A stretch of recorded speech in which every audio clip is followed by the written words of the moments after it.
Thousands of law enforcement officers will spend July 4th trying to prevent a terror attack. The FBI is warning police departments about potential threats. New York has a plan to protect the city's massive fireworks show.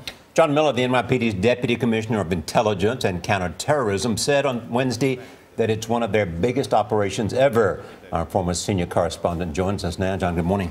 Good morning. So what does your threat assessment tell you? Well, our threat assessment is a no-brainer, which is you've got a terrorist group that is advertising a call for attacks.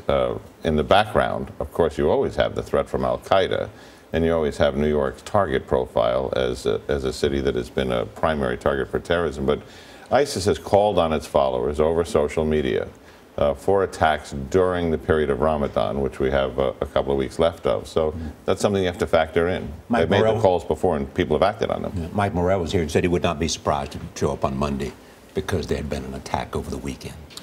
I would not be surprised necessarily either.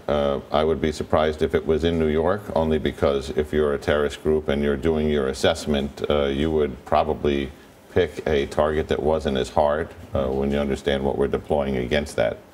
When it comes to security, John Miller, isn't there only so much that you can really do when you have these people that are being self-radicalized online and that can just show up anywhere at any time? Well, you're looking for a needle in a haystack, but the ISIS factor with the use of social media just makes the haystack that much bigger. When you're mass marketing the idea of calling on a terrorist attack as opposed to dealing with small groups of people, that threat goes up. But I would underline again, New York's capability to counter that is unmatched. And then, behind that, there is no such thing as total security anywhere. Is there intelligence about what types of targets that terrorists may be looking at? I think if you look at history, they're looking at big events, they're looking at symbolic dates, they're looking at military, police, intelligence. And you said that's based on history. So there's nothing in your conversations it's based with on history in terms of past attacks, but also if you look at ISIS and its specific calls. A year ago, September, they called for attacks on police, military, intelligence, and in rapid succession, you had attacks against police in Australia, two attacks in Canada, and by the end of that week, one in New York City. It's often said that people who wish us harm can make 1,000 mistakes, but we can only make one mistake.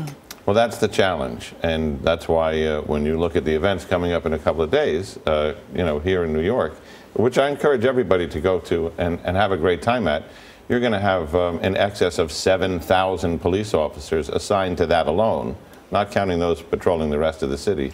There aren't other police departments that can do that. What do you tell your police officers to look for? I mean, what are you looking for? We carefully train our police officers, and we tell them to look for certain anomalies, things that would stand out. But basically, what you're looking for in a terrorist is what you're looking for in a criminal, which is somebody who's spending more time looking at security or looking out for police than they are looking at the event. Instead of looking at the front of the beautiful building, they're looking at the side entrances and where the cameras are. So that's the basic, but that's our second best friend. In this model, our first best friend is the public, because when you put out that message, if you see something, say something, and those calls come into the hotline, those are usually pretty good observations, and there's a lot more of them than the police. That message never gets old. If you see something, say something, even if it seems insignificant. What do you make of the simultaneous attacks? We had France, Kuwait, and Tunisia within the last week.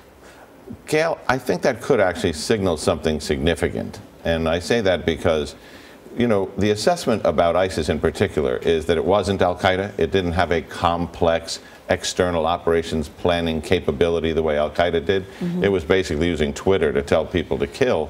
When you see the simultaneous attacks this week in those three countries, when you see that each one was markedly different in terms of tactics and procedures, when you see ISIS claiming credit, and we're still assessing this, for a series of simultaneous attacks against military targets in the Sinai, what you're seeing is an organization that is starting to develop a complex external operations attack that goes beyond calling for attacks on social media, but actually running them and having trained people in advance. How will you be spending your weekend?